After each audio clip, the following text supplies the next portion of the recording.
ये है मेरा बेटा शेखर।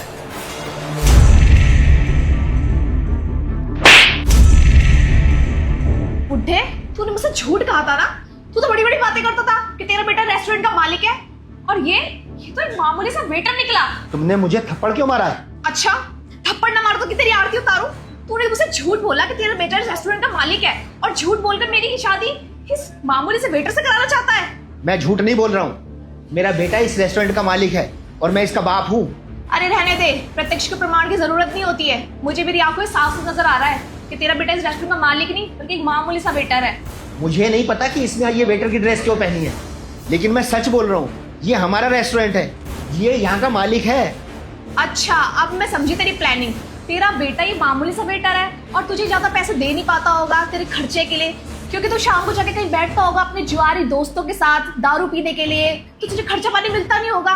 तो इसलिए तूने अमीर बाप की लड़की को फंसाने का सोचा कि किसी अमीर बाप की लड़की की शादी मेरे बेटे से हो जाएगी तो तेरा भी घर चल जाएगा और तुझे खाने पीने के लिए अच्छे खासे पैसे मिलते रहेंगे, है ना? देखो, मुझसे ना इस तरह बदतमीजी से बात करने की जरूरत नहीं है, समझे? अच्छा, अब तेरी इज्जत ही क्या है? तेरे चक्कर में और तेरे इस बेटे के चक्कर में मैंने अपना एक अमीर बॉयफ्रेंड छोड़ा है, समझा? तुझे और तेरे इस बेटे को बिल्कुल शर्म नहीं आती है ना किसी लड़की का ऐसे भरोसा तोड़ते हुए? छी! तुम ना एक लड़की हो इसलिए चुप हूँ। और एक बात कान खोल के सुन लो, ये जो है ना मेरा बेटा है, इसके खिलाफ मैं एक शब्द नहीं सुन सकता। मुझे चाहे जो मर्जी कह लो, इसके लिए मैं बर्दाश्त नहीं करूंगा एक भी शब्द। अबे ओए बुड्ढे, मैं भी तुझसे यहाँ कोई बकवास करने नहीं आई हूँ। और हाँ, एक बात और मेरी कान खोल के सुन ले, मैं तेरे इस मामूली से बेटे से ना शादी वादी करने वाली नहीं हूँ, और मेरे बाप के सामने आके रोने धोने की जरूरत नहीं है कि शादी कर लो, मेरे बेटे से शादी कर लो, समझा? और हाँ, अपनी औकात में रहना सीख ले, समझा? शेखर ने आज मेरी बेइज्जती करा दी, उससे तो मैं बाद में बात करूंगा।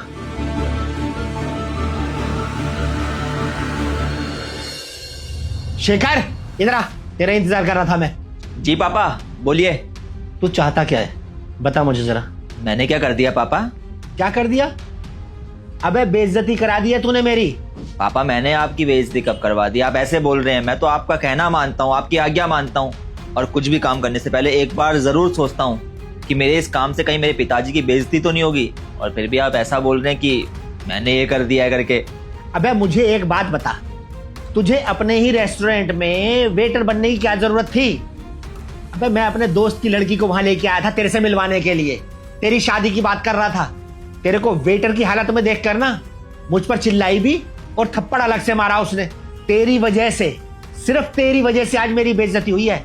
बस मेरा नाम डुबाए जा, मेरी बेइज्जती किए जा, और कुछ मत करियो तू। पापा, आप ऐसा क्यों बोल रहे हैं? आखिर मैंने ऐसा किया क्या है जो आप ऐसे बोल रहे हैं? यही गलती है।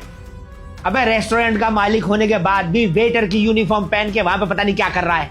इतनी अच्छी लड़की थी, हाथ से निकल गई तेरे चक्कर में। पापा, आप उस लड़की के जाने का गम मना रहे हैं। अरे अच्छा हुआ वो लड़की चले गई। ऐसी लड़कियां परिवार को बर्बादी करती हैं, बनाती नहीं है।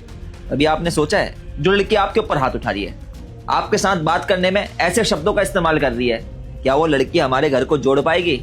अरे कभी नहीं जोड़ पाएगी वो हमारे घर को। ऐसी लड़कियों को बस परिवार तोड़ना आता है। अगर उसकी शादी मुझसे हो गई ना, हमारे परिवार को तोड़ के रख देगी वो पापा, समझे आप? बेटा, अच्छे घरों की लड़कियां गरीब लड़कों से कहां शादी करती हैं? पापा, दरअसल बात यह है ना, हम पहले खुद गलती करते हैं और फिर पछताते हैं।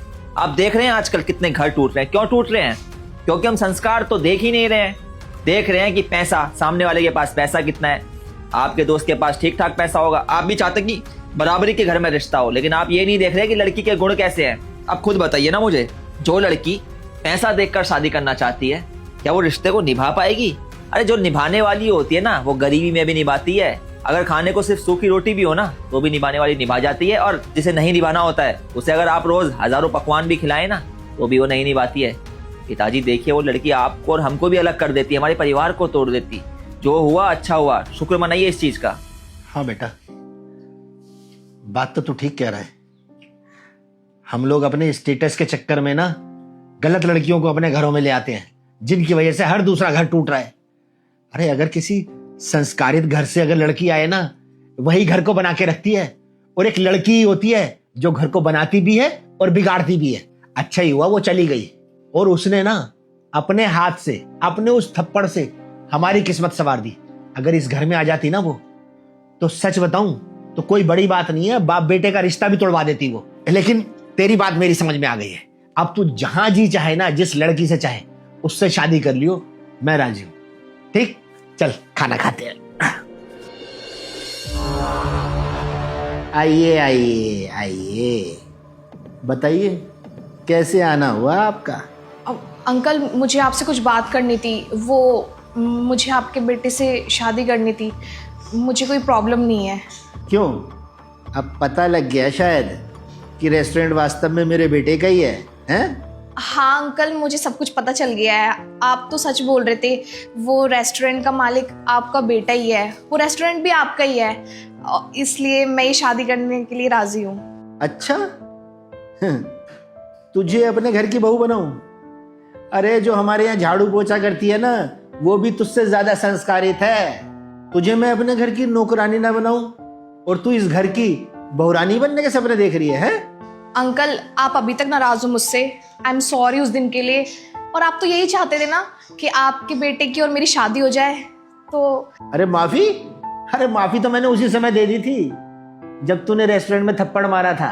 अरे तुझ जैसी बदतमीज लड़की को अगर मैं अपने घर में लेकर आऊंगा ना, तो मैं अपने घर की सुख शांति को आग लगा लूंगा। अपना घर नहीं तोड़वाना मुझको। अंकल ये कैसे बात कर रहे हो आप मुझसे? मुझसे कोई ऐसे बात करिए मुझे बिल्कुल पसंद नहीं है।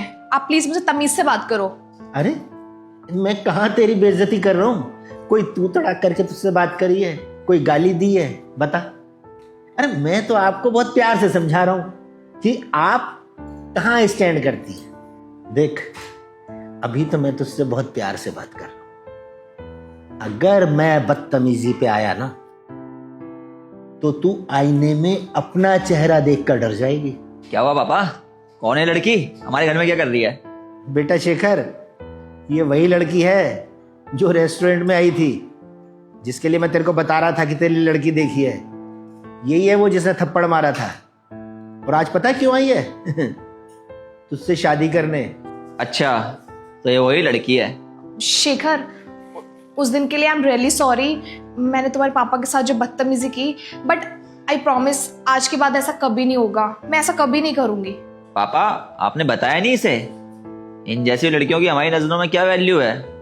ये तो शायद हमारे घर की नौकरानी बनने लायक भी नहीं है। बेटा बता दिया इसे, इससे लाख दर्जे अच्छी तो हमारे यहाँ की नौकरानियां हैं, लेकिन फिर भी कह रही है कि तुझसे शादी करेगी। मेरी बात तो शायद सुन नहीं रही, ना समझ रही। तू अपने मुंह से ही बता दे, करेगा इससे शादी? कोई बात नहीं पापा, शायद ये आपकी बात समझी नहीं है, मैं समझा देता हूँ। देखिए, आप हैं ही इतनी अच्छी कि आपसे मैं शादी कर ही नहीं सकता, क्योंकि आपसे अगर मैं शादी करूंगा तो आप तो मेरे परिवार को तोड़ के रख देंगी। और आपके जो संस्कार है ना, उन संस्कारों को तो मैं क्या ही कहूं। पता नहीं कौन से स्कूल में आपके माँ बाप ने आपको पढ़ाया था। मतलब इतने गंदे संस्कार भी हो सकते हैं किसी के, मेरे को नहीं पता था। खैर देखिए, साफ और सीधी बात तो यह है कि मेरे जैसा लड़का आप डिजर्व नहीं करती हैं, क्योंकि मेरे जैसा लड़का असलियत जानने के बाद तो आपसे शादी कभी नहीं करेगा, क्योंकि आप जैसी लड़कियां ही ना परिवार को तोड़ देती हैं। अरे लड़की का फर्ज ये होता है कि ससुराल में आके परिवार को जोड़ के रखे, सास ससुर की सेवा ऐसे करे जैसे वो उसके खुद के माँ बाप हो। लेकिन आपको बात करने की तमीज नहीं है, और आप परिवार जोड़ेंगी। शादी के सपने भी आप सिर्फ इसलिए देख रही हैं क्योंकि आपको पता चल चुका है मेरे पास पैसा है। पैसा ही तो कमाना है आपको, पैसे से ही तो मतलब है। तो ठीक है, ज्यादा दे देंगे सैलरी, थोड़ी 50,000 दे देंगे, 1 लाख दे देंगे, लेकिन काम करवाएंगे अपने रेस्टोरेंट में नौकरानी का। बताएं, करेंगी आप नौकरी? पिताजी सही कहा ना मैंने इससे? अरे नहीं नहीं बेटा नहीं, इसे रेस्टोरेंट में नहीं रखेंगे, झाड़ू पोछे के लिए भी नहीं रखेंगे। वहां का माहौल खराब कर देगी, सारे वेटर बदतमीज हो जाएंगे इसको देख के। बात तो सही है। तुम दोनों बाप बेटे इतने बदतमीज हो, मुझे तो पहले से ही पता था, और मुझे तुम लोगों से बात ही नहीं करनी चाहिए थी। क्यों पापा, आप तो खुश है ना आप? अरे बेटा, जिस बाप के पास तेरे जैसी औलाद हो, वो बाप खुश क्यों नहीं होगा? I love you. Love you too पापा।